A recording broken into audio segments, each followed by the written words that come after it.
Bonjour à toutes et à tous et bienvenue au monde magique des symboles et traditions païennes. Nous allons aujourd'hui nous pencher sur une très grande fête annuelle, celle de Noël. C'est une fête emplie de mysticisme et de spiritualité.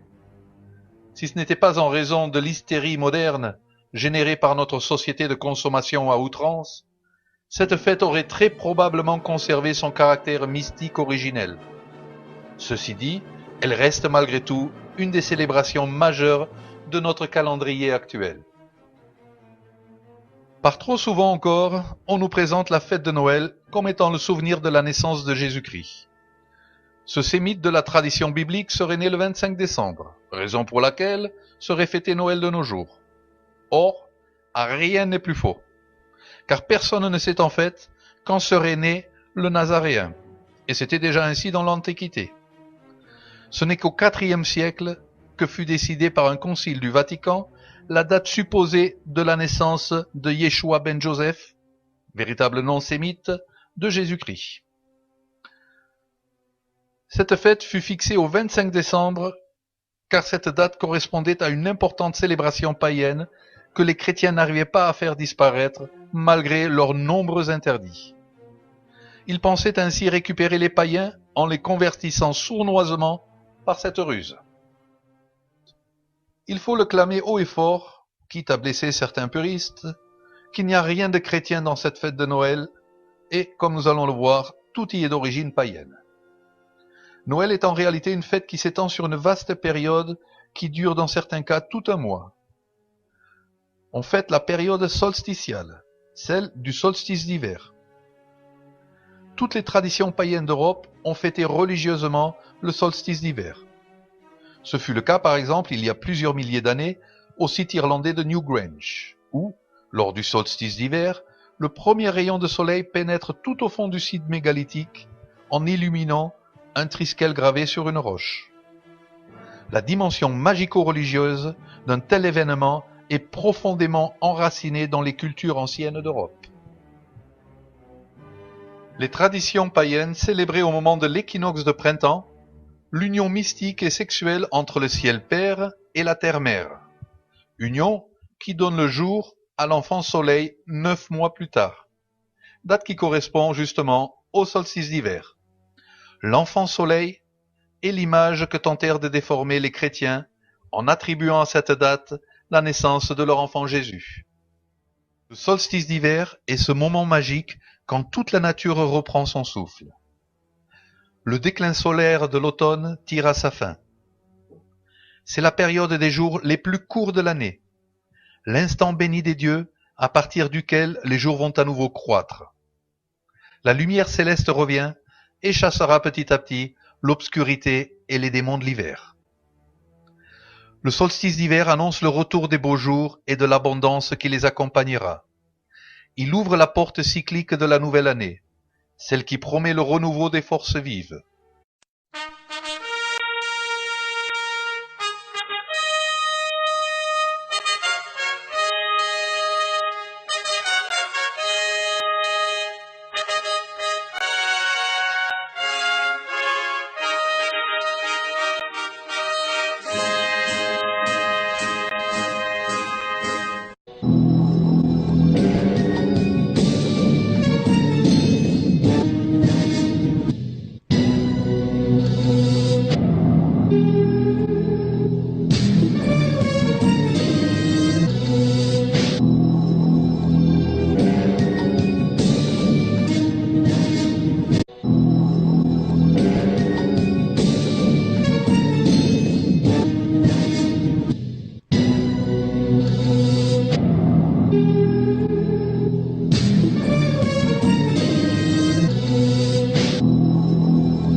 La lumière céleste revient et chassera petit à petit l'obscurité et les démons de l'hiver.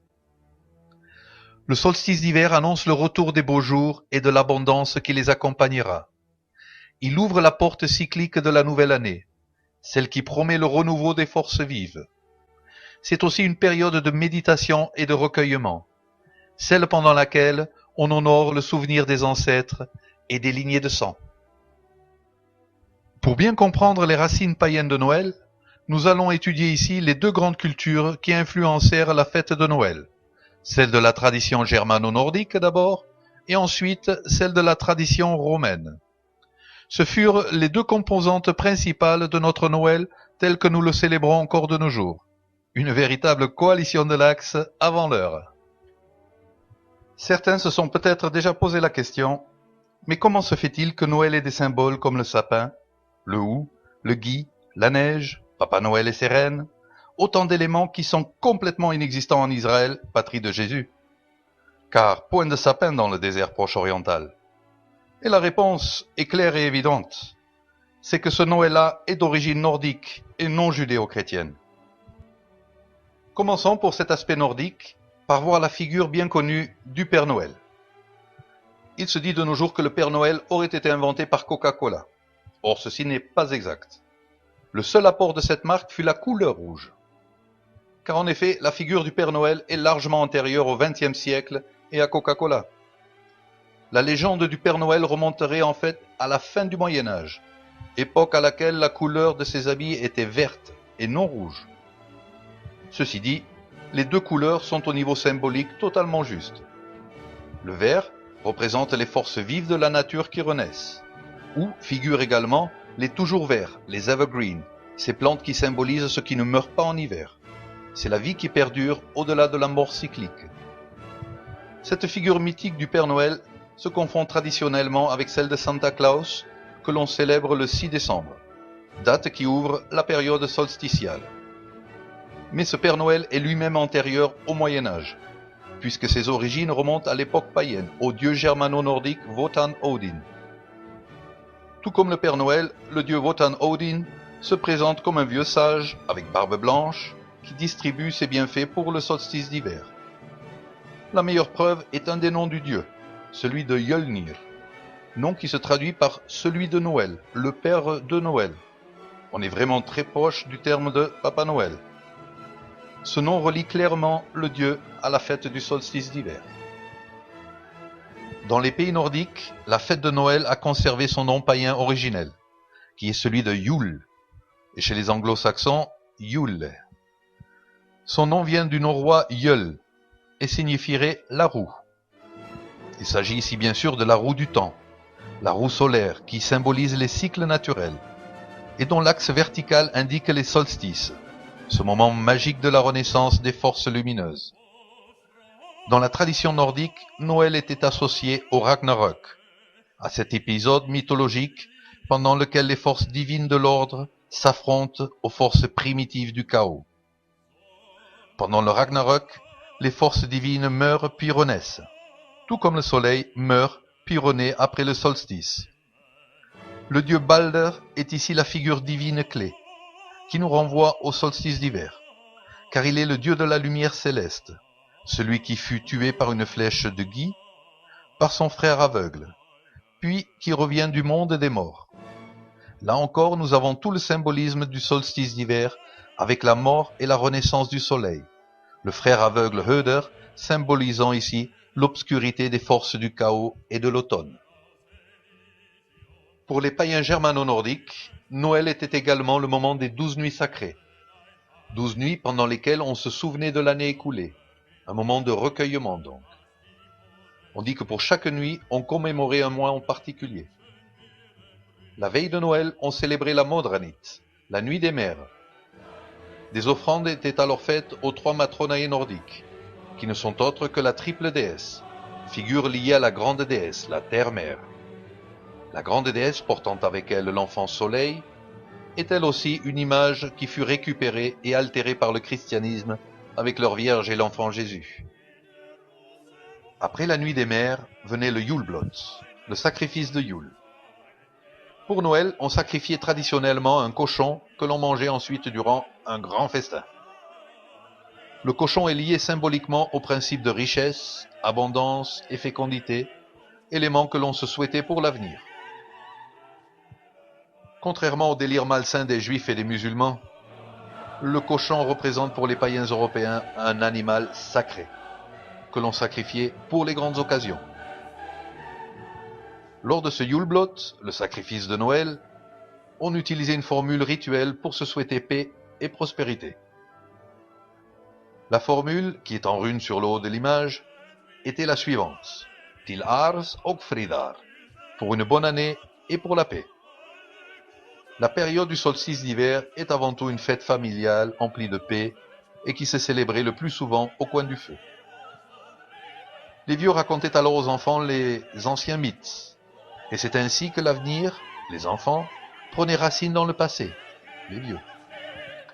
C'est là aussi que les enfants recevaient les cadeaux, ce qui en plus de la joie devait apporter symboliquement la promesse de richesse pour le futur.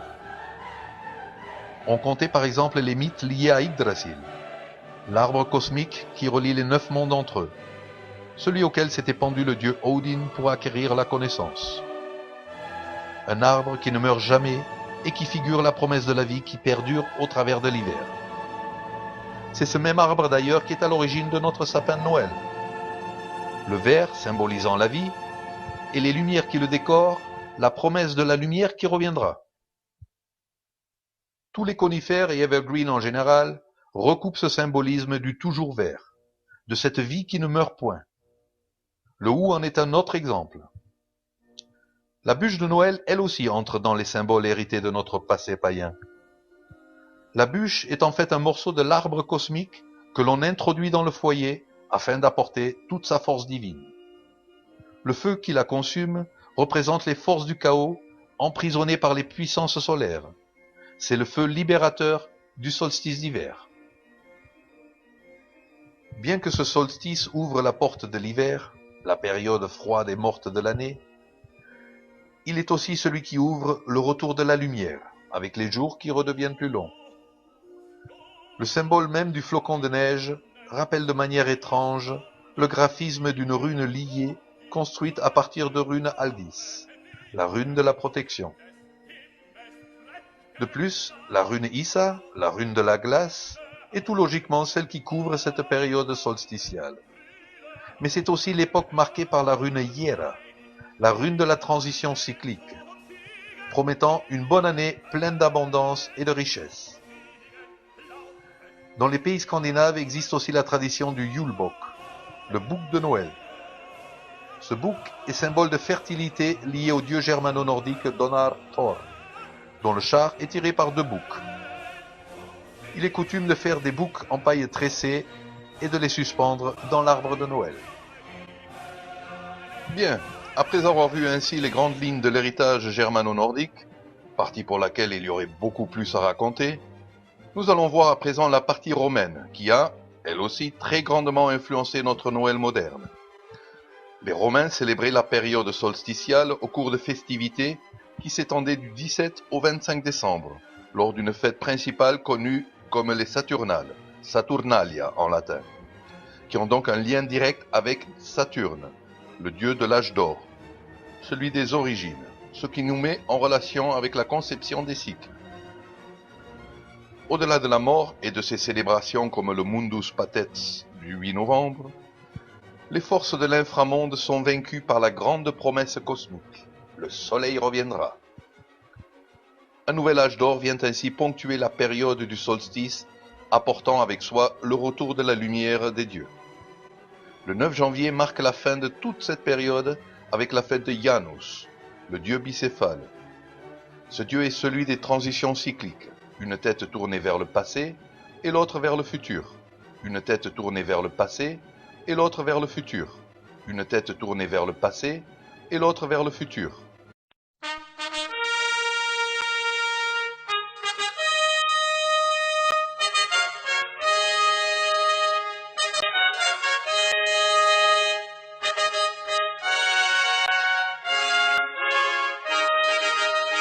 Une tête tournée vers le passé et l'autre vers le futur.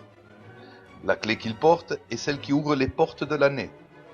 Il donna son nom d'ailleurs au mois de janvier, Janus Januarius. Le premier jour des Saturnales, le 17 décembre, avait lieu un sacrifice de nourriture et de boissons en l'honneur du dieu Saturne, ainsi qu'un grand banquet public. Les écoles et les administrations étaient fermées, aucune campagne militaire n'était entreprise, les armes se taisaient et on ne procédait à aucun jugement.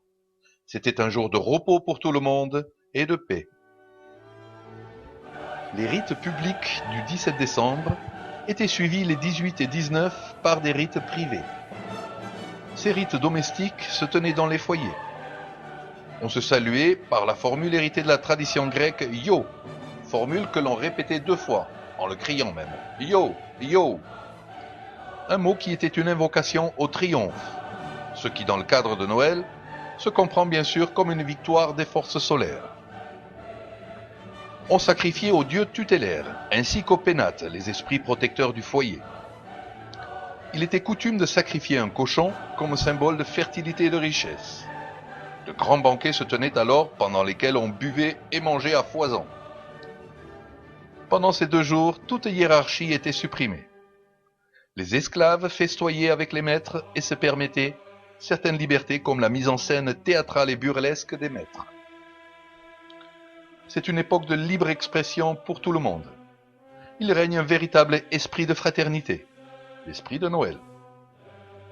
Le 19 décembre se célébrait également une fête en l'honneur de la déesse Ops, la déesse de l'abondance et de la richesse.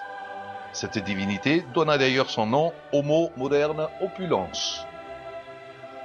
C'est aussi la période pendant laquelle se célébrait la coutume du roi des Saturnales. Un maître de cérémonie était alors désigné par tirage au sort, et dans l'allégresse générale, il donnait aux convives des ordres défiant les normes habituelles de la société. Ces ordres, basés sur la dérision, étaient du genre « chante tout nu » ou encore « jetez-le dans l'eau froide », tout nu de préférence. Cette atmosphère de dérision, tout comme celle du chaos institutionnel des esclaves et de leurs maîtres, avait pour fonction de faire revivre le chaos cosmique qui précède le solstice d'hiver. Ce sont les derniers soubresauts des forces obscures de l'automne. Le 21 décembre se tenait la fête de Divalia, en l'honneur de la déesse Angerona, celle qui libérait des peines et des souffrances. On lui faisait des offrandes pour obtenir joie et plaisir. Elle permettait de donner la force nécessaire pour affronter la nouvelle période cyclique. Dans la conception indo-européenne, elle est la déesse qui redonne le souffle vital aux divinités uraniennes, afin de vaincre le chaos de l'inframonde.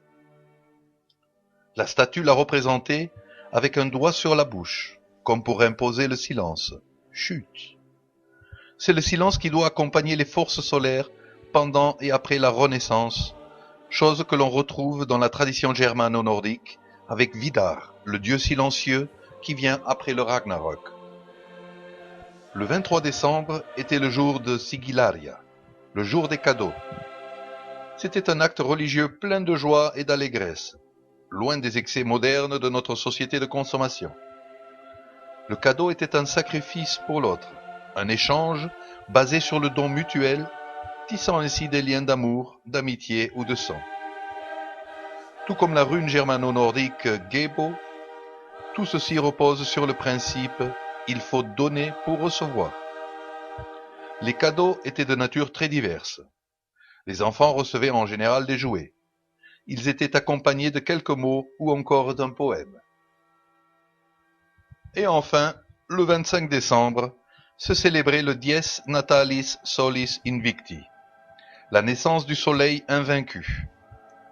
Le nom même de la fête explique tout le sens de cette période magique dédiée aux forces solaires. On rendait culte à l'astre roi, au soleil, qui renaissait alors comme l'enfant soleil. Dans la dernière phase païenne de l'ancienne Rome, est venu se greffer sur le culte du soleil invaincu, le culte du dieu solaire Mitra. On allumait dans les foyers des bougies dont les flammes symbolisaient le retour du soleil et de son feu vital. La lumière, jusque-là emprisonnée, va enfin se libérer pour revenir dans toute sa gloire. Ainsi, à la lumière de tous ces détails des traditions païennes liées au Noël solsticial, il ressort de manière claire et évidente que Noël n'est à l'origine en rien une fête chrétienne. En tant que païens, nous ne célébrons pas la naissance du Nazaréen, mais nos anciennes divinités solaires, comme le soleil invaincu, Hélios, Suna, Apollon, Balder, Bélénos et Abélio. Noël n'est à l'origine en rien une fête chrétienne. Pour cela, nous pouvons clamer les deux formules païennes du solstice d'hiver, la romaine et la germano-nordique. Io Saturnalia et Tilars Augfridar. Noël n'est à l'origine en rien une fête chrétienne.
Jésus-Christ TV,